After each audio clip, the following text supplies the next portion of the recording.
This is an examination of the hidden human condition. This is the Hidden Killers Podcast. With Tony Brueski. Yeah, it is. And Cayley Turrin is with us. She's a defense attorney out of Nashville. And Cayley, let's play a little round of Defend This. I'm going to throw some things at you that look pretty damning, but I'm curious to get, it's kind of on the spot thoughts on how you could defend against something like that. Let's talk about the cell phone data for a little bit. Obviously, there's a lot of that shows him going to and from that area. The triangulation is pretty concrete on where that is all taking place. And then the fact that the cell phone turns off precisely during the times of the murders and then turns back on in a relatively realistic timetable for when he'd be getting back in his vehicle, and it shows him leaving that area in the middle of the night. Right. This is obviously something that is going to be admissible. It will end up being in court. How does one defend against a piece like that? Well, I will say it is not for certain it's admissible yet, because we don't know if the search warrant followed the letter of the law. I've had a couple of cases where it's like glaring, like you did not follow proper procedure on that. So that's where I would first look at is the search warrant, the affidavits, and make sure they are perfectly conforming to that letter of the law. Because if they're not, that is a quick motion to suppress to try and get that data out.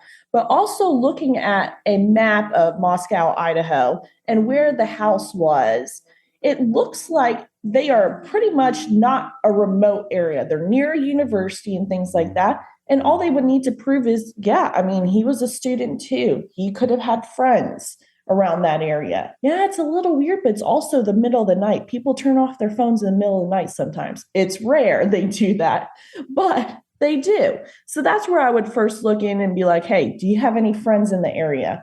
That kind of thing. What were you doing? And I would look at it that way and try and show like, hey, this is just a mistake. It's a coincidence. He's unlucky. Mm-hmm. What about when we talk about the knife sheath and the DNA that was found there, and then, of course, genealogically traced back to the parents and so forth?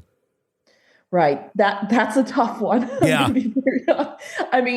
And it looks like they've said that it's conclusive that it is his DNA. There's not, 75% chance it is most likely him. I would then look at, so we have TBI agents here that do the lab tests and everything. Mm-hmm. I would first look to see if the lab analysts, if there's been any case law against them that, those cases have been overturned because of procedure. It's very unlikely, but most likely you're going to have to concoct some story because that's going to be really hard to get out and to get out of the minds of the potential jurors if it does go to a jury trial. How does that work logistically when you're working with a client and you have things like that to concoct a story? I mean, you can't, correct me if I'm wrong, but you can't just make something up, correct? You have to have some sort of basis for it. Does that basis have to come from the client themselves? Or is it something that you can kind of help? Well, were you here? Were you there? And then they can just agree, and then you can go in that direction. Logistically, in the background, how does that sort of process take place? So every attorney is different. I treat jurors as not stupid. They can see through these crazy made up stories and everything like that. But you have to also think with your conversations with your client, if you know they are lying, and they go up on the stand and lie, we have to, in Tennessee, immediately withdraw off of the case. Mm-hmm. So we get put into a kind of need to know kind of thing. All right, I'm going to ask you these questions and everything. And obviously, whatever they tell us doesn't leave us, but it gives us a pause to, do we want you on the stand? Because, if you're going to say something different, I can't be your lawyer, that sort of thing. So it's not really making up a story, more of creating doubt. This is, a thriving college campus. Look, there were multiple parties going on. 2 out of the 4 were at I believe it was a Sigma Chi party. The other 2 were at a different bar. There's multiple, social scenes. Just because he doesn't go to the university doesn't mean he was out, not able to go to those parties, that kind of thing. So it's more of creating doubt. And obviously, we don't need to show motive in a case like this, but there does seem to be a lot of interesting evidence. A jury's going to want some sort of motive. There's clearly been a pattern of behavior with Bryan Kohberger, innocent or not, that shows issues with women or difficulty relating to women, putting it lightly. That seems to be an ongoing theme throughout his life. I'm sure they'll probably have many people probably testifying to that as well, along with the evidence that's been seen online and of his pattern, the way he got fired from the university. Are those things, let me ask you, number one, do you think that things like that will end up being admissible in court as they are in somewhat, not quite solid, not necessarily even related to the case? Unless we're going down that road of being part of the motive. Right. So I think it's going to be a little bit hard to prove that it's not prejudicial and overly prejudicial to the defendant. Because, that isn't really related to motive. It's more personality. So if he, for example, got up on the stand and was like, I'm a ladies' man, I know how to relate to them and everything else like that, the state can then give rebuttal proof, which we saw in the Murdaugh case, where they had rebuttal witnesses and to kind of disprove that. But to just do it on the case in chief, I think it will be very hard for them to do that. What, in your opinion, is going to be the biggest hurdle for the defense of Kohberger in this case? Maybe it's something I already brought up, but I don't know. Yeah, the DNA on the knife sheath. Yeah. I think that's going to be the hardest thing. Cell phone data, you can say, cell phones are unreliable. I worked a case where the judge on the record said, hey, I had a, stolen cell phone pinged to my house for some reason. It was actually 3 miles away. There are problems with it. It's rare, but DNA really does not lie, especially when it's at that high of a proof. I think it was 99.9998% that it was accurate. You really can't fight that too much. And a jury's going to look at it and be like, well, your DNA was there. What's the reason you were there? Give us a different reason. If they don't have that, it's going to be very hard to go over that hurdle in this case. And we still don't know what the conclusions were, what the findings were on the pieces that were taken out of his home. Some of them sounding rather questionable. Blood-like stains, red stains, brown stains, as they described them.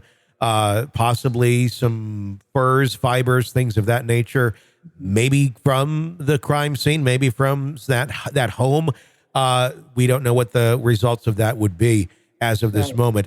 Will all of those sort of pieces of evidence be presented on June 26th or in that time window before an actual trial takes place?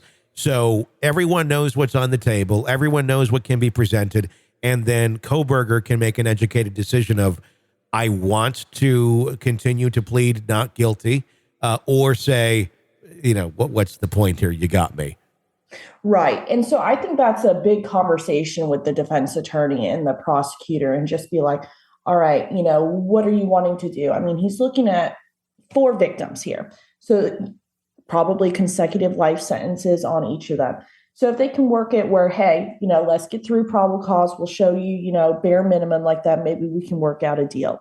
Or here, we can waive preliminary hearings and in return get a bond reduction. Here, that's not going to happen. Sure. But it's more of, is he even looking to plead guilty? That kind of thing. And the defense attorney can be like, all right, let's have a full-fledged prelim. I'll put on my proof that I've had so far. You put on yours. And then we make a decision on a type of offer. But in Tennessee, we have victims' rights laws where they have to be consulted. So I think the prosecutor on any deal that's given will have to consult with these 4 families and make sure everybody's on board with that. So that's going to also play into the prosecution side on that as well. How much opinion is it up to the families, or are they just able to express their opinion and ultimately the court makes the decision? They can ultimately express their opinions, but their opinions do have some weight. Now, we've had families, on theft cases, I want them to do the maximum amount of time. It's not realistic. With somebody with no criminal history, it's a minimal theft charge, that kind of thing. Prosecutors most likely going to be like, no. But this is a big murder case, big national case as well. So they have to take that into consideration, because you don't want the families voicing all over the news how upset they are with you as the prosecutor. Because I'm not sure if the prosecutor in that area is elected or not. And, everything goes back to political. So that might have something to do with it as well. Sure. And as everything always does.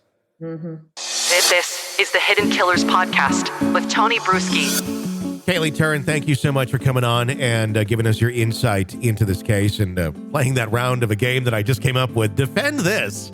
Maybe we'll do that a little more often. It was interesting. I like that. Be sure to press subscribe wherever you download podcasts so you don't miss any of our discussions, breaking updates on the cases that we are following for you.